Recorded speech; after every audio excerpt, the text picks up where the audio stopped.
Hello guys, स्वागत है मेरे चैनल डैशिंग एक्सप्लेन पे। तो दोस्तों, हमारे इस एपिसोड की शुरुआत वही से होता है जहाँ से हमारा पिछले एपिसोड खत्म हुआ था। हमने पिछले एपिसोड में देखा था कि मिस जोनी सही समय पे आके मास्टर लिन को उस कमीने के अटैक से बचा लिया था। और मिस जोनी के पावर पेशेंट के देख के तो शियाओ फैमिली के सेकेंड यंग मास्टर बहुत ही ज्यादा डर चुका था, जो चुपचाप वहां से चला भी गया था। अब आगे तो दोस्तों, हमारे इस एपिसोड की शुरुआत होता है और हम देखते हैं सिटी लॉर्ड और यंग मास्टर के वहां से जाने के बाद टकलिया के पोती उससे कहती है, दादाजी क्या आप ठीक है ना? तो वो भी कहता है, हाँ हाँ मैं ठीक हूँ। मुझे तो मास्टर लिन को थैंक्स करना चाहिए मुझे बचाने के लिए आपका बहुत बहुत शुक्रिया मास्टर लिन। तो पीछे से मास्टर लिन कहती है, अरे एल्डर शेन, ये कोई बड़ी बात नहीं है।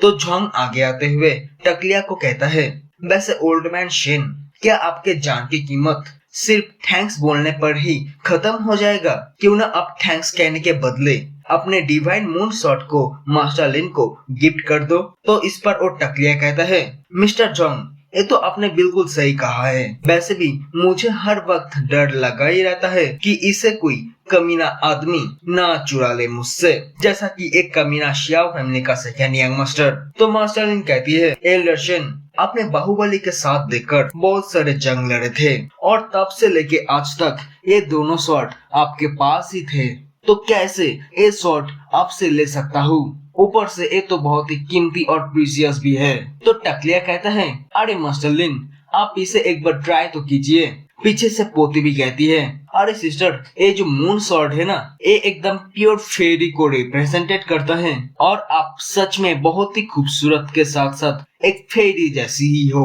तो आप इसे बेझिझक अपने पास रख सकते हो। तो मास्टर लिन उसके बातों पे मान जाती है और इन लोगों में एक बातचीत हो ही रहा था कि तभी मिस जोनी मास्टर लिन के पास आके के उससे कहती है, मास्टर लिन, मुझे ना आपसे एक फेवर चाहिए। तो वो भी कहती है, हाँ मिस सेंगवन, आप बोलिए तो सही। तो वो भी कहती है, मास्टर लिन, मैं कहना चाहती हूँ कि मैं आपके फ्लावर पैलेस को ज्वाइन करना चाहती हूँ। आई होप कि आप मुझे इसके परमिशन दोगे।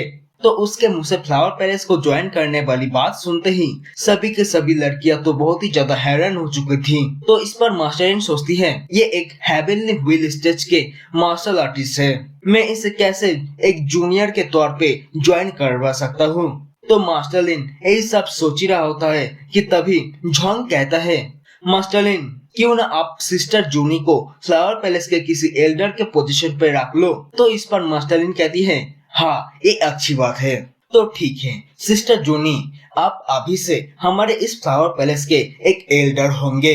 तो ये सुनते ही फ्लावर पैलेस के तीनों डिसाइपल ही, मतलब तीनों के तीनों लड़कियां ही मिस जोनी को ग्रीट करती है। और दूसरी तरफ हम झोंग को देखते हैं, जो कि अजीब तरीके से मुंह बनाते हुए उस मरी पड़ी हुई गार्ड के जेब में हाथ डाल के कुछ कर रहा था। तो पीछे से मिस मिंग्यू आके उसे कहती है, डॉक्टर झोंग, आप यहाँ पे इस डेड बॉडी के साथ क्या कर रहे हो? तो झोंग खड़े होते हुए कहता है, क्या यार, ये साला कमीना बुढ़ा कहीं का हेवनली व्हील स्टेज पर होकर भी क्या हुआ?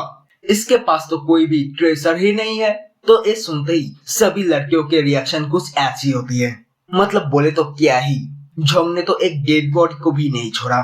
और शायोडाई कहती है, नहीं, ये नहीं सुधरेगा, ये कभी बोले तो कभी नहीं सुधरेगा। अब आते हैं रात में कैंगनिंग सिटी के किसी एक टर्नटाई फैमिली के बाहर, जहाँ पे हम मिस जोनी को देखते हैं, जिसके सामने उसी टर्नटाई फैमिली के एंसेस्टर खड़ा होता है, जिन्हें देख के कुछ लोग कहने लगता है, अरे ये ब्यूटीफुल लड़की कौन है? क्या ये लड़की हमारे एंसेस्टर को चैलेंज करने के लिए आए हैं? तो हम उस एंसेस्टर को देखते हैं जो मिस जोनी को कहते हैं, अरे छोटी लड़की, क्या तू हमारे फैमिली को टेक डाउन करना चाहती है? तो मिस जोनी बहुत ही प्यार से कहती है, ना बे बुढ़े, मैं तो तेरा ध्यान रखने के लिए आई हूँ। ये बोलने के साथ ही मिस जोनी बुढ़े पे अटैक कर देती है। तो वो बुढ़ा अटैक डॉज करते हुए कहता है, क्या गुंडी बनेगी रे तू?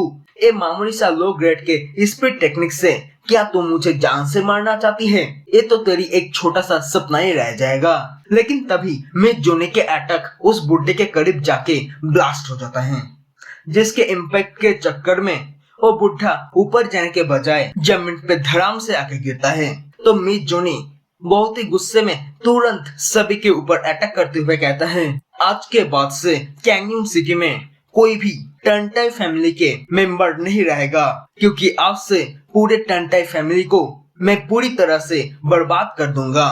ये बोल के वो अटैक कर देती है और हमें ये तो नहीं दिखाया जाता है कि टर्नटाई फैमिली खत्म हुआ कि नहीं, लेकिन सीन शिफ्ट होता है फ्लावर पैलेस में, जहाँ पे जोंग अपने घर में उदासी शक्ल में बैठा हुआ होता है, जहाँ पे तभी सिस्टम के ओर से नोटिफिकेशन आता है कि परफेक्टली ग्रेट स्पिरिचुअल रिटर्न पिल रिफंड करने के बदले जोंग को डाडाउ टेक्निक के फर्स्ट वॉल्यूम दिया जाता है रिवार्ड के तौर पे। तो ये पाके जोंग तो बहुत ही ज्यादा खुश हो गया था, जो अपने बनाया हुआ पिल देखते हुए मनीमान सोचती है, वैसे ये पिल सच में बहुत ही ज्यादा स्ट्रॉन्ग लग रहा है। तो वो यही सब बातें सोच ही रहा होता है कि तभी बाहर से कोई कहती है, अरे मिस्टर जोंग, क्या आप अभी तक सोए नहीं हो? तो जोंग उसे कहता है, अरे थर्ड सिस्टर इन, आप अंदर आ जाइए। तो थर्ड सिस्टर अंदर आके जोंग को कहती है, ब्रदर जोंग, मुझे ना आपसे हर्ब और मेडिसिनल पिल्स के बारे में कुछ एडवाइस चाहिए। तो जोंग कहता है, अरे हाँ सिस्टर इन, जरूर, लेकिन मैं अभी थोड़ा बिजी हूँ, जिस वजह से मैं तुम्हें सभी चीजों के बारे में बता नहीं पाऊंगा, लेकिन मैं तुम्हारी सारे के सारे क्वेश्चन सॉल्व कर सकता हूँ। तो वो भी कहती है, लेकिन ये कैसे पॉसिबल हो सकता है? तो जोंग कहता है, तुम फिक्र क्यों कर रहे हो, मेरे पास आओ। तो जोंग उसके माथे पे अपना हाथ रख के उसके माइंड पे उसे सारे हार्ट और पिल्स के बारे में कुछ नॉलेज प्रोवाइड करने लगता है। तो अपने माइंड में इतना सारा नॉलेज पाके मिस इन बहुत ही ज्यादा हैरान हो चुका था, जिस पर वो कहती है, मिस्टर जोंग, इतना सारा नॉलेज पर कैसे? तो जोंग कहता है, ये मेरा सीक्रेट है और तुम आम खाओ ना, गुठलियां मैं गूंद लूंगी। तो तभी जोंग एक छोटा सा क्रिस्टल पल बाहर निकल के कहता है, सिस्टर इन, ये देखो, इसे टाई या की डिवाइन पल कहा जाता है, जो कि किसी भी पिल्स के एज इंक्रीज कर देता है, और आपसे एक क्रिस्टल पल तुम रख सकते हो। गाइस, मैं यहाँ पे बता देना चाहता हूँ कि हर मंगा की तरह पिल्स जितना पुराना होंगे उतना ही ज्यादा स्ट्रॉन्ग और पीसीएस होंगे।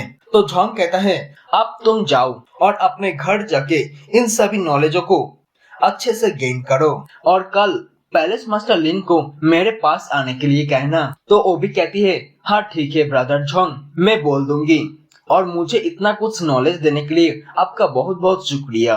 तो हम देखते हैं इतना सारा नॉलेज पाके मिस इन बहुत ही ज्यादा खुश हो गया था। तो इसके बाद सुबह सुबह के टाइम पे हम मास्टर लिन को देखते हैं, जो कि जोंग के कमरे में आ चुकी थी, जिसे देख के जोंग कहता है, अरे मास्टर लिन, तो आप फाइनली आ ही गए। तो दोस्तों, इसी के साथ ही हमारा एपिसोड यहीं पर ही खत्म होता है। तो दोस्तों, मिलते हैं नेक्स्ट एपिसोड में, तब तक के लिए bye bye and take care guys.